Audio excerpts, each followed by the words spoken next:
From Deadwood and Dodge City to outlaw cowboys and camels, here are 11 things you didn't know about the Wild West.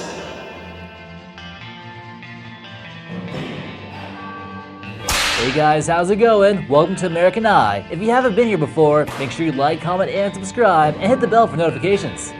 Number 11. The wildest West town. Fort Griffin is now a historic site in Texas. It was established in 1867 to protect ranchers and farmers from Kiowa and Comanche raids. It lasted for 14 years and served as a starting point for many expeditions heading west. By 1870, a tough town called The Flat sprang up north of the fort. It quickly became a popular stop for outlaws and cowboys. That included names such as Doc Holliday, Wyatt Earp, and Bat Masterson. With soldiers preoccupied with fighting on the frontier, all those high-octane personalities turned the Flat into the epitome of the Wild West. But as threats to the prairie died down, the area became permanently settled. By 1879, Fort Griffin had been decommissioned. Number 10. The Widowmaker. Any town with that name must have been a tough place to live. Its real name is Delamar and it's located in central Nevada. Today, it's a ghost town.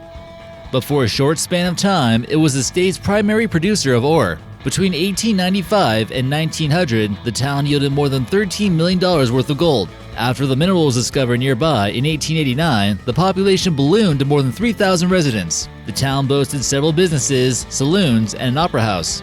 But all of Delamar's prosperity came at a steep cost. The mill that refined the gold released the silicon dust. When miners breathed it in, they developed silicosis, which caused lung damage and could lead to death. At one point in time, there was an estimated 400 widows living in Delamar, which inspired the Widowmaker nickname. Operations at the mine stopped in 1909. Today, the only inhabitants are wild horses that roam the area. Number 9. Getting out of Dodge. Were you ever in a situation where you needed to get the bleep out of Dodge? Maybe you've used the idiom without realizing that it refers to Dodge City. The expression was actually used in the TV Western show called Gunsmoke, which was set in Dodge City, Kansas. It alluded to the rough reputation of the town acquired in the 1870s. It was a true frontier settlement that saw some of the West's most notorious gunslingers pass through. Many of them were working there at the same time, too. Because of that, big companies would scour the saloons and gambling halls in search of fighting men who could protect their businesses. When Get Out of Dodge was heard on the TV show, it was meant as advice to leave a dangerous situation as quickly as possible. Number 8. Poker Alice. Card sharps of the Old West were usually men, but Alice Ivers was an exception. She was born in England in 1851 and moved to the US with her family. After a downturn in finances, she turned to poker to support herself financially.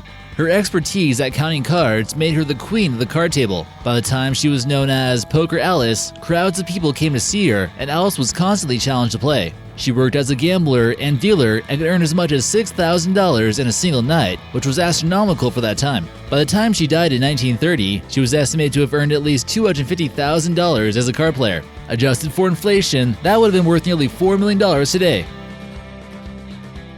Number 7. The resting places of Jesse James. He's one of the most famous figures from the Wild West, and this name is pretty much synonymous with outlaw and bank robber. Jesse James and his brother Frank ran their own outlaw gang from 1866 to 1876. During that time, they gained fame and sympathy for their crimes, which was often brutal. In 1882, Jesse was killed by Robert Ford, who was hoping to collect a bounty on his death. James was originally buried on his property in Missouri, but his body was later moved to a cemetery in another part of Kearney. Almost as soon as newspapers announced the assassination, rumors began circulating about James' survival.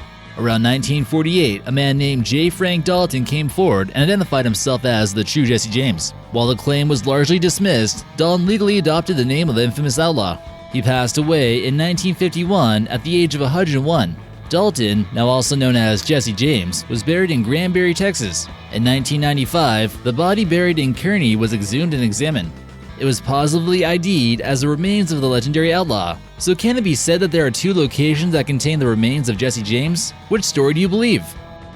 Number 6. The US Camel Corps. In the mid-19th century, the US undertook the experiment to use camels as pack animals in the southwestern part of the country. More than 30 of the animals were imported from Egypt, Turkey, and other countries. For the most part, the Army was pleased with the camel's productivity. Based at Camp Verde, Texas, the animals handled long journeys in the desert without requiring much water.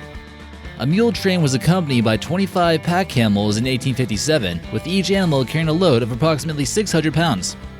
One lieutenant was so impressed that he recommended Congress to authorize the purchase of an additional 1,000 camels. After Camp Verde was captured by Confederate forces in 1861, the Army decided not to use them in military endeavors.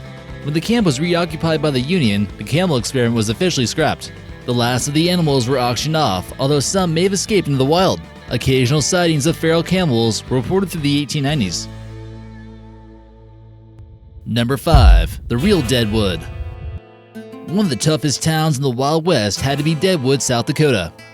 It was immortalized in various media, including the revered TV series on HBO that featured many historical figures. The town's peak occurred between 1876 and 1879 after gold was discovered there. This led to the Black Hills Gold Rush that caused the population to suddenly swell to 5,000 inhabitants. It gained a reputation for lawlessness and violence, with murders occurring regularly. Justice was not impartial for major crimes and was often unfair. Deadwood later gained a reputation as a confluence point where many famous or infamous personalities of the Old West converged. Some of the more popular names are Calamity Jane, Wyatt Earp, and Wild Bill Hickok. Hickok was a noted gunfighter and gambler who was shot from behind and killed while playing poker at a Deadwood station. According to legend, he was holding a pair of 2 aces and 2 eights. Today, that's known as the dead man's hand. Number 4. The Gold Rushes. The image of prospectors and adventurers lured by the promise of gold is deeply woven into the lore of the Old West. It's the California gold rush that most often springs to mind in regard to the subject, but gold rushes had often occurred prior to that in the US. The first major event traced to 1799 in Cowboys County, North Carolina, when a local family found a 17-pound gold nugget they used it as a doorstop. It wasn't properly identified until it was taken to a jeweler and the Carolina Gold Rush was on. The Charlotte Mint was eventually built by Congress to deal with all the precious metal being discovered in North Carolina. Many prospectors from the Georgia Gold Rush would later on head west, because in 1848, gold was discovered at Sutter's Mill in California. That triggered one of the greatest gold rushes in history, as some 300,000 people flocked to California from all around the world. Number 3. The Welltraveled Mummy. Elmer McMurdy is not exactly a household name when it comes to legends of the Old West. He was a small-time bank and train robber who was killed in 1911 during a shootout with police in Oklahoma. He was nicknamed the Bandit Who Wouldn't Give Up, and what happened next seems to validate that title. McMurdy's body was taken to an undertaker, but no one ever tried to claim it, so the undertaker embalmed the corpse with an arsenic-based preservative and eventually sold it to a traveling carnival as a sideshow attraction. Over the next 60 years, McMurdy's mummy traded hands as a prop for wax museums. By the mid-1970s, the mummy would wind up at an amusement park funhouse exhibit in Long Beach, California. While a TV production crew was filming an episode of The $6 Million Man, the corpse's arm broke off and revealed human bone and tissue. Forensic investigators later on made a positive identification of the remains. In 1977, McMurdy's mummy was laid to rest at the Boot Hill section of a cemetery in Oklahoma. To make sure he stayed put, his casket was poured over with 2 feet of concrete. Number 2. Cowboys weren't always good guys. When you think of cowboys, you probably imagine them as tough guys with a strong sense of frontier justice. The modern use of the term cowboy dates back to the mid-19th century and basically referred to an adult who tended cattle in the American West. But in Tombstone, Arizona, the word had a less honorable connotation. During the 1880s, cowboy referred to men who were involved with cattle rustling and other crimes. The Cochise County Cowboys operated in that territory where they smuggled alcohol, tobacco, and cattle across the US and Mexico border. The outlaw cowboys were so closely linked to criminal activities that the term was used as an insult. There are about 300 members, and their influence spread from coast to coast. It took the threat of force from the US military to finally end their dominance. In the view of some modern historians, these cowboys represented an early form of organized crime syndicates in the US. And number 1. Gunfight at the OK Corral. 9 men were involved in this legendary shootout, and they included some of the most familiar names from the American Wild West. It occurred on the 26th of October, 1881 in Tombstone, Arizona territory. Morgan Vigil and Wyatt Earp, along with Doc Holliday, faced down the Clanton McLaury brothers and Billy Claiborne. In the end, the McLaurys and Billy Clanton were killed. The shootout resulted from a long-time feud between the law-enforcing Earps and the Clantons, who were among the outlaw cowboys we mentioned earlier. It ranks among the most famous events in the Wild West and has been depicted in countless movies, books, and other media. But historical inaccuracies often pop up in most retellings. For one, the shootout didn't take place within the OK Corral. It actually happened in a narrow lot next to a photography studio. And it didn't last long. Did you know that the legendary shootout only lasted about 30 seconds?